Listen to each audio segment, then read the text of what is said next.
అంటే ఎందుకు తెలంగాణ ప్రజలలో ఒక నిస్తేజమైన వాతావరణం వచ్చిందంటారు ఇప్పుడు? ఏమైందంటే ఆశపడ్డారు మోసపోయిన్లు. కేసీఆర్ 2000 ఇస్తాండు, రేవంత్ రెడ్డి 4000 ఇస్తానంటుండు. నిజంగానే వస్తాయి అనుకున్నారు. రకరకాల ప్రలోభాలు, రకరకాల డబ్బు ప్రవాహాలు, తర్వాత కేసీఆర్ గారి పాలనా పద్ధతుల పట్ల కొంతమందికి నాకే నచ్చలేదు. లాస్ట్ టర్మ్లో ఆయన తీసుకున్న నిర్ణయాలు చాలా వరకు నేనే విభేదించిన. కాకుంటే నేను అందులో చైర్మన్ ఉన్నా కాబట్టి నా గొంతు మూగమైంది. నేను మాట్లాడలేని పరిస్థితి. మాట్లాడాలంటే రిజైన్ చేసి బయటకు వచ్చి మాట్లాడాలి. సరే, ఇవాళ మన పరిస్థితి ఏంటంటే రెక్కాడితే డొక్కాడని పరిస్థితి. ఏంటంటే ఎక్కడ ఉన్నామో గానే 4 డబ్బులు సంపాదించుకోకపోతే ఇంటి రెంట్ కట్టలేని పరిస్థితి, ఖర్చులకు డబ్బులు లేని పరిస్థితి. 100%. ఇప్పుడు ఉన్న ఆధారాన్ని వదులుకోలేము. ఎమోషన్ అయి లాభం లేదు. ఆయన కలిసినప్పుడు చెప్దామని వెయిటింగు, ఉత్తరాలు రాస్తే రిజల్ట్ ఉండదు, కలుద్దామంటే అపాయింట్మెంట్ ఉండదు. ఆయన మంచోడే, మధ్యలో ఉన్న వాళ్ళు కమ్యూనికేట్ చేయరు. దేవుడు వరం ఇచ్చిన పూజారి అనే దానికి కరెక్ట్ అర్థము నాకు కేసీఆర్ని చూస్తేనే అర్థమైంది. ఆయన వరం వేయడానికి సిద్ధంగా ఉంటాడు, కానీ మనల్ని ఆయన కలవనియ్యరు. పూజారులు కలవనియ్యరు. సరే పోనీ ఆయన ముఖ్యమంత్రి ఉన్నప్పుడు అంటే కలవనియ్యరు. ఇప్పుడైనా అరే ఆయన జబ్బు పడ్డాడు చూస్తానబ్బా, నా 2 నిమిషాలు ఆయనతో మాట్లాడతా అంటే కూడా ఇప్పటికీ అపాయింట్మెంట్ ఉండదు. నాకు జబ్బు వచ్చిందబ్బా నేను ఆయన చెప్పుకుంటా అంటే కూడా పట్టించుకున్న వాళ్ళు ఉండరు. నా బర్త్డే కనీసం ఆయన దగ్గర పోయి విషయం తీసుకుంటా అంటే పట్టించుకున్న వాళ్ళు ఉండరు. కవిత ఎందుకు అన్నది ఆ మాట?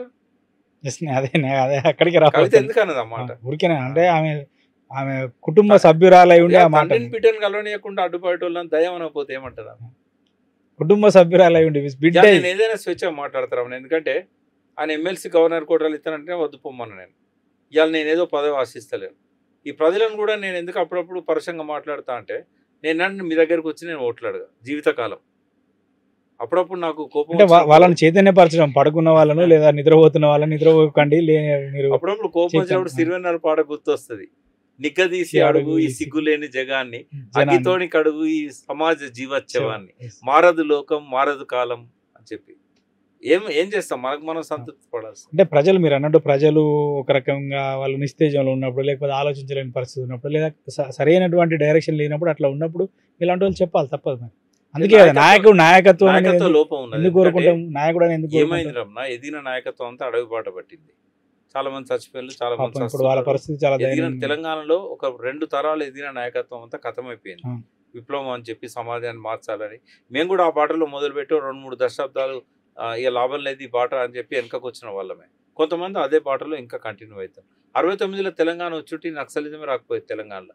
ఆవేశంతో కళ్ళ ముందట సహచరులను కాల్చి చంపుతూ ఉంటే చెన్నారెడ్డి తీసుకుపోయి కాంగ్రెస్లో పార్టీని విలీనం చేసిన తర్వాత ఇంకా లాభం లేదని చెప్పి ఆవేశంతో అడవిలో పోయిన యువతనే ఇవాళ తెలంగాణలో నక్సలైట్ నాయకులు భారతదేశానికంతా విస్తరించారు. ఏమాట కామాట చెప్పాలి, చెన్నారెడ్డి ఎంత గొప్ప విజనరీ అంటే తెలంగాణ ఉద్యమంలోకి రావన్న వద్ద ప్రజల తీర్పు కోరుతా అని చెప్పి 69 ఏప్రిల్లో కొండలక్ష్మణ్ బాపూజీని ఎంటబెట్టుకొని ఆయన తెలంగాణ జిల్లాలోనే తిరిగాడు. అంటే వాళ్ళ ఆమోదం ఉందా తెలంగాణకు తెలుసుకుందాం, మేము వస్తే వాళ్ళు ఎట్లా రెస్పాండ్ అవుతారు. నల్గొండలో ఒక మీటింగ్లో ప్రెస్ మీట్లో చెప్తాడు. అప్పటికి ఇంకా నక్సలిజం స్టార్టే కాలేదు, అక్కడక్కడ కనబడుతుంది, శ్రీకాకుళంలో మాత్రం సప్రెస్ అవుతున్నది.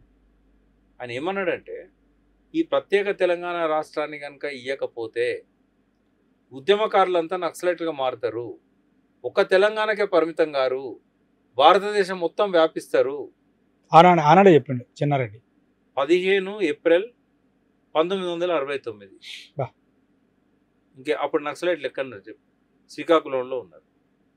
కొద్దిగా కేజీ సత్యమూర్తి అప్పుడప్పుడు వరంగల్లో తెలంగాణకి వ్యాపించాలి, అప్పుడప్పుడే ఏదో కొంత అప్పుడే స్టార్ట్ అవుతుంది. అంటే కాబట్టి చారు మజుందార్ వచ్చి అక్కడ బిలం ఉంది కదా, గుత్తికొండ బిలంలో మీటింగ్ పెట్టి ఒక కమిటీ వేసిండు 13 మందితో. ఆయన మార్చిలో వేసిండి, నేను ఏప్రిల్లో ఉన్నాడు. అంటే ఆయన తెలంగాణ అప్పుడు ఇచ్చి ఉంటే ఇది రాకనే పోతుండే కదా, అబుజ్మాడు ఉండకనే పోతుండే కదా, కాల్పుల మూతలు ఉండకనే పోయేది. ప్రజల కోసం ప్రాణాలు ఇచ్చే కొన్ని వేల మంది తెలంగాణ కోసం ఎంతో అద్భుతంగా పనిచేసి డెవలప్ చేసేవారు. ప్రచండ కదా అడవి బాట వదిలిపెట్టి అధికారంలోకి వచ్చినట్టుగా ఏనాడో ఇక్కడ శ్రామిక రాజ్యం వచ్చేది. వాళ్ళ కోపం వస్తుంది కావచ్చు. కానీ నేనేమంటున్నా అంటే ఇవాళ ఉన్న పరిస్థితులనైనా ఈ క్రీమ్ రావాలి.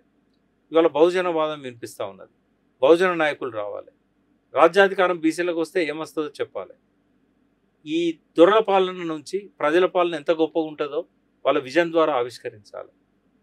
ఇదంతా జరగాలి. రాజ్యాధికారం రాంది ఏం చేయలేరు. ఏదో మంత్రి పదవి ఎమ్మెల్యే పదవి వస్తే నిర్ణయాత్మకమైన ప్లేస్లో కూర్చుంటే తప్ప ప్రజలకు కానీ లేదా వాళ్ళు అనుకున్నటువంటి సామాజిక వర్గాలకు కానీ వాళ్ళు అనుకున్నటువంటి ప్రజా సమూహాలకు కానీ న్యాయం చేయాలి. ఇక్కడైతే మనం కంక్లూడ్ చేసే ముందు నేను ఏమంటున్నా అంటే జలసాధన ఉద్యమం మళ్ళీ రావాలి, ప్రజలు కదలాలి, కేసీఆర్ కదలాలి. ఇవాళ ప్రజాక్షేత్రంను కేసీఆర్ వదిలిపెట్టకూడదు. ఆయన ప్రతిపక్ష నాయకునిగా అసెంబ్లీలో ఉండకపోయినా నష్టం లేదు, ఎందుకంటే ఎదిగిన నాయకులు ఉన్నారు అక్కడ.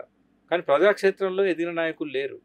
వాళ్ళని అసెంబ్లీలో ఉండమనండి, మీరు ప్రజలలోకి రండి, మేమంతా మీతోనే ఉంటాం. మళ్ళీ ఒకసారి తెలంగాణ ఉద్యమ స్ఫూర్తిని, తెలంగాణ అస్తిత్వాన్ని కాపాడుకోవడానికి, తెలంగాణ జలవనరులను దోపిడీ కాకుండా ఆపడానికి, తెలంగాణ ప్రయోజనాల పరిరక్షణ కొనసాగించడానికి, బంగారు తెలంగాణ లక్ష్యం అట్లాగే ఉంది కదా, దాన్ని అసంపూర్తిగా వదిలేయకూడదు. కాబట్టి ఆయన రావాలి, కింద జనాలు కదలాలి, జనం లోపల ఆ సోయి మళ్ళీ రావాలి. దానికోసం మీడియా కష్టపడాల్సిన అవసరం ఉంటుంది. మనలాంటి ఉద్యమకారులు అలసిపోవద్దు, మనం కష్టపడాలి.